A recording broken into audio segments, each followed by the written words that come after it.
if I don't look good if I have a gym, how bad is that for me? I've tried so many things in life, and I think this is going to be something that I really want. So I feel something similar with bikes, and when you're in it, you can't hear anything else. You have to write it yourself, no matter how good or bad, because it's your truth at the end of the day.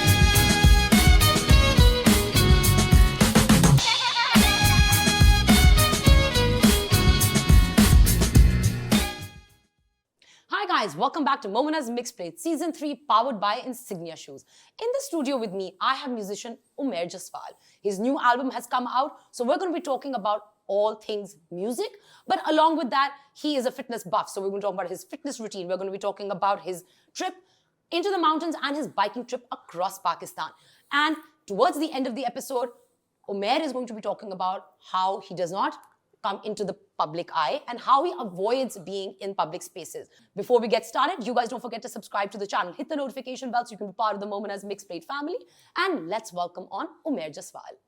Hello. Hi.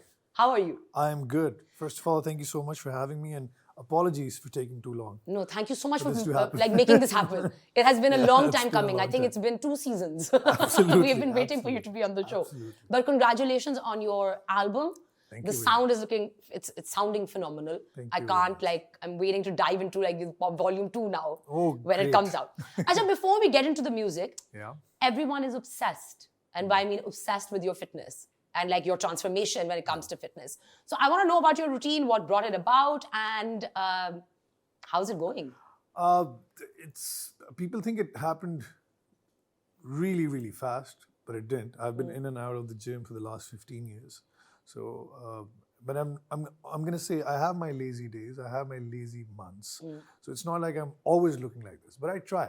I try to stay as fit as possible. But having your own gym definitely helps. I made my gym because I wanted कि कोई तंग ना करे जब you're working out. Yeah. So, and it became a good business at the end of the day, and we had a lot of fun. And now I had a gym. It's like, if I don't look good if I have a gym, how bad is that for business? And everyone says that's really bad. You really need to get in shape. And I think COVID was very harsh on all of us on so many levels. I remember just ordering food, being in Karachi, stuck at home.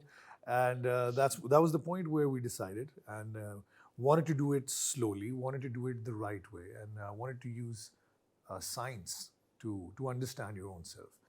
You are really into mountaineering, and I believe that you went on this biking trip across Pakistan. Yeah. Tell me all about that. Like, I want to know some interesting stories from there. Like, let's dig deeper into that trip of yours. Mountaineering has been an old love, and I went to Nepal to do a mountaineering course as well. And the idea was to do enough courses and get trained enough to summit the highest peaks in the world. But I think, when there's family around you, I remember aaj bhi, still remember that chuped jo padi thi. I came back from Nepal and I'm super excited. I'm talking to my mother and maine kaha ki ammi, I was just thinking if I train another year there and another year here, maybe in this year I could, try and summit. But मैंने भी बोला ही था, पहाड़ का नाम ही लिया था मैंने, तो अगली चीज़ है आधी आवाज़ में एक चपेड़ थी मेरे मुंह पे, लेकिन तुम हमें इधर ही ठीक लग रहे हो. So that's something that I've been wanting to get back to be very honest. And now I think that I've tried so many things in life, and I think this is going to be something that I really want to get back to. 100%. And I really do think that one should constantly be pushing themselves. Absolutely. I believe in that. So last year I decided that, not summiting but I want to trek to the base camp of K2. Yeah. So I want to do that. That's something that I'm like, okay, I like walking, this much I can do. I can. So I feel something similar with bikes, and when you're in it, you can't hear anything else. You can't feel anything else. It's just amazing. And that's why I believe two-wheelers and being on bikes has inspired me in a similar way. It's the right amount of freedom. It's the right amount of power that I need on the road, and it's the right amount of adventure that I need. Then it became the transformation, and then Rahi happened in my life, and it changed so many things because I wrote it myself. Because I went to a couple of writers, they sent in their drafts, and I just couldn't feel it. I was talking to the director of the show, and he was like, It has to be your thought. It has to be your words. You have to write it yourself, no matter how good or bad, because it's your truth at the end of the day. And when I did that, it changed everything for me, because I thought there's so many things that we don't address, and there's so many misconceptions, and we have these preconceived notions about people, ideas, and beliefs. And when you go out there and you really experience it yourself, I believe that everyone should get up and get out themselves and go and find your own truth. 100%. You will be surprised. You will be surprised how different it is. Tell me, you mentioned that there were a lot of humbling experiences for you. Yeah. What was the most humbling experience for you, and what were you not prepared for when you walked into, when you biked into this journey? Yeah. I'll use biked into. What was the one thing that you were not prepared for and you had to kind of overcome? Yeah. And what was the most humbling experience for you? Plenty, to be very honest. The amount of love that I've received in places where I had no idea people would know me and people would love me, and how open-hearted people are everywhere across Pakistan. What I wasn't prepared for, the fact that how much in me I'm going to explore while being on the road. That's something that was the unexpected part of it, because I had no idea there were things that I could tap into by just going through human emotions and experiences and interactions. Because there's a lot. There's a lot that we do, and we interact with a lot of people in our daily life, and especially when you're from the industry, you have to talk to a lot of people. You have to sit down with a lot of people. But it's that one person. It's a certain type of people that you're interacting with constantly. Yes, and then you'll go to this Tharparkar and you'll meet this Chunni Lal. It's a little boy. He'll take 100 rupees from you, and he'll show you this whole nest of more peacocks out in the wild, beautiful place. Show you all the temples. Will run, and if you give him an extra 100 rupees, he'll run up the mountain in lightning bolt speed and then come back and do all sorts of things. And you look at him and you'll see how happy he is in life. No, of course. I think we generally tend to live the present moment with either the anxiety of the past, or the trauma of the past, and the anxiety of the future. Absolutely. So you're never in and I think in the last few years, I have tried to bring myself constantly, that battle of being here. Yeah. It doesn't matter, kal ka maine nahi dekha, jo kal guzar gayi hai, wo guzar gayi hai. Yeah. I have to learn from it, but I have to be, today is everything. I mean, I'm a very strong believer, I'm very optimistic, but I do believe in Murphy's Law. Yeah. Whatever can go wrong will go wrong, and you just have to make your peace with it. There's certain things in life you can't control. And nothing you can control. And that is something that that what I've unlearned in the last 2 years. And when we talk about, and I know I'm taking the conversation there myself now, but this new sound and this new me is also letting go a lot of control. मेरे साथ जो सबसे amazing चीज़ की गई है इस album में, वो ये है कि I was working on the album, and Ehsan Pervez, being the phenomenal producer that he is, he just made me super comfortable in the studio, and we started making song after song and after song. And we looked back, and we had a lot of songs, and we had material worth 3 albums. And we were like, okay, that was great. I think we've tapped into something. Let's go back and shortlist some of the few that we want to do first. We went back and we decided like 10, 15 songs, and I said, all right, great, I'm going to come back and we're going to start doing final vocals for these, and let's lock it. He's like, what final vocals? This is it. You've done the song. I'm like, are you out of your mind? You are absolutely crazy. This is not happening. These are not my final vocal takes. And he goes like, sir, यही final है. आपने बहुत अच्छा किया. जो आपका demo भी बहुत अच्छा था. मैंने कहा ये डेमोज हैं. हम इन डेमोज से नहीं बना सकते. कहता है ये ऑनेस्ट है, ये रियल है. आपने डेमो की तरह गाया नहीं है. It's recorded properly. It has heart and soul, and I'm going to use it the way it is. And you'll have to trust me on this one. And for a minute, my heart sank, and I thought, because control was leaving me, right? I want control. I want to make it better. I want to do 20 takes. I want to make it right.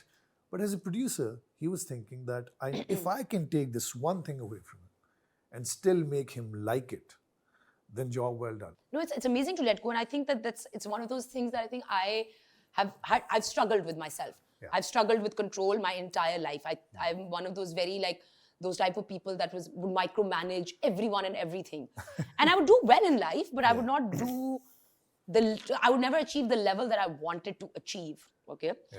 And I think that the moment I started giving up that control and I started learning how to give up that control, and today I don't control anything. I will argue. Yeah. I'll have that argument, but I think in an hour of that argument, of having that argument, like, nahi, I will regulate myself back into being like, okay, I've hired someone to do their job, to do a particular job. Absolutely. They know what they're doing. And you know, usse I feel like aapka mindset khul jata hai. Absolutely, because also there's it's too much going on in your mind. And for someone, I can't turn this thing off. I cannot. It's a problem. I am always thinking, it's always working. It's a clock. It's working. And I can't stop this machine. So what also changed in these last 2 years, for me personally, I started a different conversation with myself. Because I realized, because me being a control freak, and then that's the reason, you know, when you said, okay, we're never really there, we're never really that happy. Yeah. Because we think, oh, we could have done it better. Yeah. If only he or she did their part right, or if I would have worked a little bit harder, to ye aise ho jata. And as small as ke, you wake up in the morning and you say, you don't tell yourself, yaar, I'm such bakwas hai. You know, there's so much I want to say. I'm like letting you speak, because it's like you're literally it's like you're saying everything that's going in my head. But there's something very interesting on this, that I recently met somebody. Yeah. And we were having this conversation, and she was like, she's like, you know, I recently realized like the whole, what's life? And life, it was so beautiful what she said. And she said that life is just our inner conversation. I mean, you gotta believe in it. I always tell people, you gotta. There are two things that I love. These famous sayings. One is by Aerosmith, Steven Tyler, and he used to say, "You fake it till you make it." And he said, you gotta believe in it so hard, so bad, that you are living it, and you will surely start living. But you know, I have one problem with that. I don't want to say. I don't like the word "fake it till you make it." I don't like it. I think it should be that you believe with your mind, body, and your soul. Like, your body has to believe it. Like, your body needs to embody that success, that if you know, like that music, whatever, your body needs to feel it. The moment your body starts feeling it, it's not fake. You're not faking it. Then you're living it. And then minute by minute, day by day, year by year, it becomes, that feeling gets better and better and better, and you keep blossoming more and more and more. So because, you know, somewhere, so basically in whatever context he said it, it was interesting, because they were saying no vocalist or no musician is an original. No. And that's where this came from. And what you're applying it all is all generally on life, right? Yeah. So from where this came from is interesting, and I totally 100% believe in what you're saying. Yeah. It makes it just more broader and rounder, and it covers a lot of other things. But he was saying that you still want to be someone, try acting like them. Yeah. But believe that you're here. Yeah. That believe you are that person. Yeah. And if you want to be fit, then start acting like a fit person. Yeah. Start finding that discipline. Find the consistency in that. And when you start doing that, somewhere along the lines, you'll find yourself, and you'll find a very beautiful self. And that is you. And that is an original. Acha, moving on. There are a lot of events that you've written about in these songs. Yeah. So I want you to tell me very briefly, like, some events that you took on, and why did you incorporate them in the album? Or how they made it into the album, rather. So for example, there are tons of stuff out there that has happened in my first 10 years of music. They were crazy. We were performing musician, always on the road, lots and lots of fun. So when the idea came to, what are we writing about in this music? Because when I was in rock and metal, you are restricted by certain guidelines, or there are certain lines you can't cross, and you can't say really a lot of things in rock music. But this genre, when there was no genre, it just started making so much sense. And this is the dance genre. Yeah, it's a dance genre, and you could talk about anything or anyone or any small little experience. And there's a very fun line somewhere, and it goes like, boys mere pakke kache sare paraye ne, ni tu hi das kinu kinu toke karaye ne. And this is from a song. If I tell you the title of the track, you'll be surprised ki what a thought like this is doing in a song like this. It's a song called Auntie Let Me Go. It's in volume 2, and you know, and it goes into this really fun part where you're talking about your life as a Lahori, and you're talking purani narkali chasi sode yes karaye ne te chichu michu the tournament karaye. So people who know snow bras, they know understand. You start that. It's very Lahori. It's a Lahori thing, and sode humne wahan piye, and it's, you know, we've done tons of things in Lahore and growing up. But that's what makes you think, right? But if you look at like, say, like R&B and hip hop music, that's what they'll do. It'll be like a dance track, but it's like the rap that's going on in the back is loaded. It's heavily loaded, and then when you start deconstructing it, and because my sister's really into music, so she'll be like, she'll like either rap things out to you in a terrible voice. She has a horrific voice. She never sing, but she gets it, and then when she'll like come out and explain it to me, and I'm like, oh, because I'm a novice when it comes to music. Okay, I'm like, it's one of my weaknesses. I mean, like, I'll appreciate good music, but I'm not a connoisseur of music. Like my sister is that for me, but I get it. Like, and I think that's what makes a song or music more layered, and it makes it more valuable. Absolutely, because we still come from a generation who was inspired by songwriting and songwriting processes and going on stage and making music.